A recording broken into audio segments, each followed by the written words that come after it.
Beata and Paul, thank you very much for joining me today. How are you doing? Great, thanks. How are you? I'm good, thank you. Beata, how about you? Good to be here. Fantastic. So S&P published a commentary on airports' exposure to physical climate risks, for example, floods and heat waves. Beata, how are these risks affecting airports? Given their long-term nature, capital intensity, and fixed locations, airports are particularly exposed to physical climate risks because these risks cannot be diversified away. The majority of airport operators are familiar with the impact of acute risks, such as storms, but for some, other significant physical risks may emerge over timescales that are sometimes greater than the time frame of many issuers' financial forecasts. And going forward, climate projections indicate that some of these hazards are likely to increase in frequency, severity, or both. Therefore, we believe understanding of these risks is very relevant for airport operators and their investors, but also for the wider group of stakeholders, including local economies which are supported by these airports. In the commentary, we describe the key risks for global airport operators looking over 10-year and 30-year time horizons. We highlight how exposure to different physical climate risks may change, and we also discuss the actions that airports can and have taken to adapt and build resilience. So, Paul, I want to turn to you. Can you tell me more about the key physical climate risks that you have identified in this? Yeah, absolutely. So we use TrueCost's physical climate risk dataset in the analysis, and TrueCost, of course, is part of S&P Global. And this dataset calculates the exposure of airport operators on a 1 to 100 score scale, with 100 being the highest risk, to different climate hazards, so including heat waves, cold waves, flooding, sea level rise, water stress, and wildfire over time, and as a function of different climate scenarios. The dataset also extends to consider exposure to storms as well. It's also worth stating that the dataset does not take into account adaptation actions that airports have implemented or may implement in the future. The dataset allows a comparison of absolute scores, so the airports with the highest exposures, but also change in scores too, so which airports may become newly or further exposed. And we found that airport operators are most exposed to heat waves, flooding, and storms. And while actions are already being taken to adapt airports to sea level rise and storms, for example, think about San Francisco Airport, which has invested over $500 million in a new seawall to protect against sea level rise and storm surge, increasing exposure to heat waves may be surprising.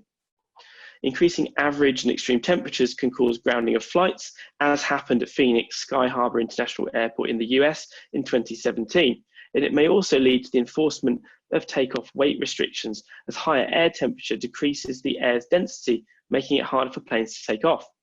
The implication is that planes must carry fewer passengers and/or cargo, which of course has a revenue impact.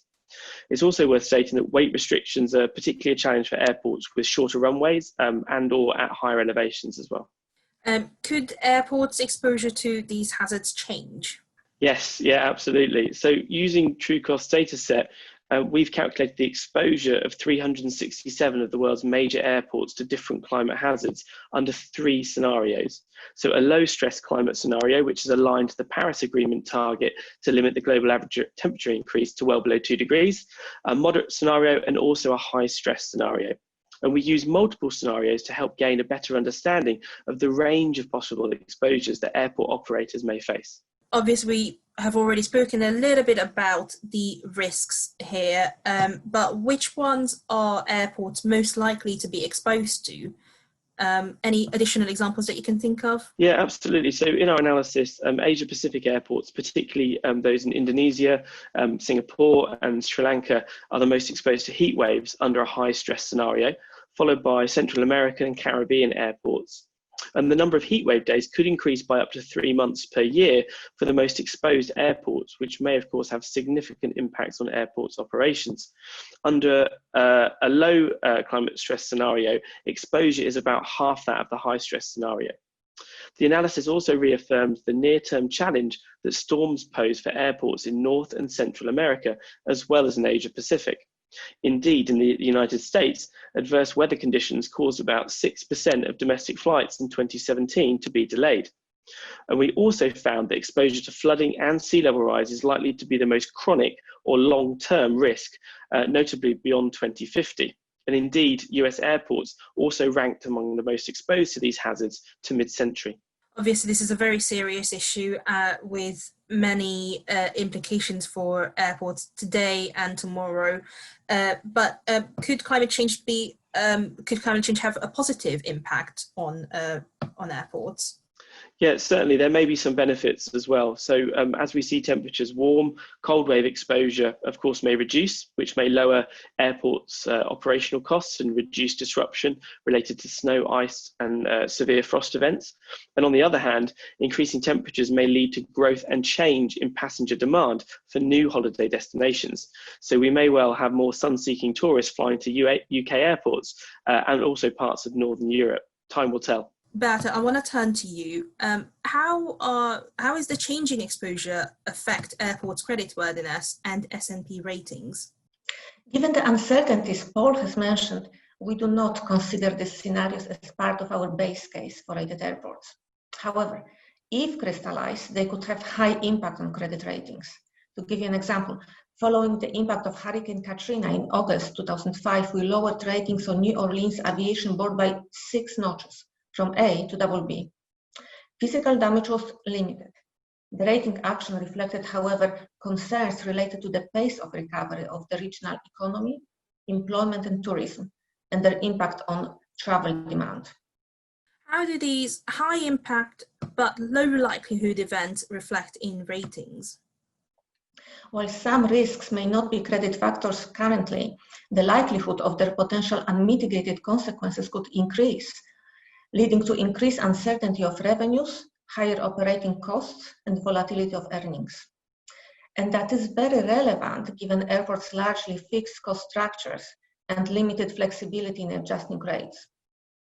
As such, they may weigh on our assessment of long-term business fundamentals and competitive position of the airport. These could have impact on our assessment of business risk profiles where the risks are not sufficiently mitigated by other credit factors such as capital and financial planning, or capital investments. Furthermore, the latter could lead to more geared balance sheets in the absence of support provided by regulatory frameworks or other stakeholders. And both can weigh on our views of the current and future credit quality, and thus airports' cost of capital. It seems like we're talking about long-term impact, but are there any immediate impacts on ratings? Yes. If likelihood of a stress event occurring is sufficiently differentiating the airport from its peers, we could notch down to reflect that risk.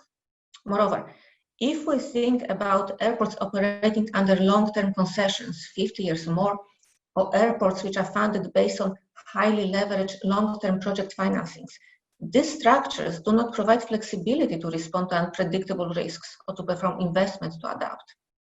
So, if we were to believe that these stresses are likely to occur or could have a severe impact, we could model the impact of these risks in our downside case to test availability of adequate liquidity to ensure timely debt service upon crystallization of the event. And in such cases, the ratings would incorporate exposure to the risks from day one. Paul, I'd like to turn to you now. What can airports do to build resilience to these type of events? As we capture in the article, many airports are and they plan to do just that. So I previously mentioned San Francisco Airport, but there are many others and also adaptation actions that are described in the piece. So for example, Avinor in Norway has implemented more robust design criteria for its runways, mandating a minimum elevation above sea level, whilst Airport Authority Hong Kong uses real-time weather monitoring to improve storm preparedness. So these are examples of hard and soft adaptation measures. And it's worth stating that soft measures, such as changes to policies or strategies, are typically less costly than hard engineering measures. So examples of soft measures may include the development of flood management plans, adjusting flight schedules to take advantage of different weather conditions, or more frequent maintenance inspections to allow prompt replacement of failing assets. Beata, Paul, thank you very much for sharing your insights here today with me. I look forward to diving deep into this paper. Congratulations again, and I shall see you at the event. Thanks very much. And of course, we hope the article is useful and that readers find it interesting. And most importantly, the article helps to improve our understanding of the potential exposure of airports to physical climate risks. And that can facilitate a dialogue on preparedness with issuers, and of course can help us to better understand the potential future influence of different climate risks on credit quality in the absence of adaptation measures.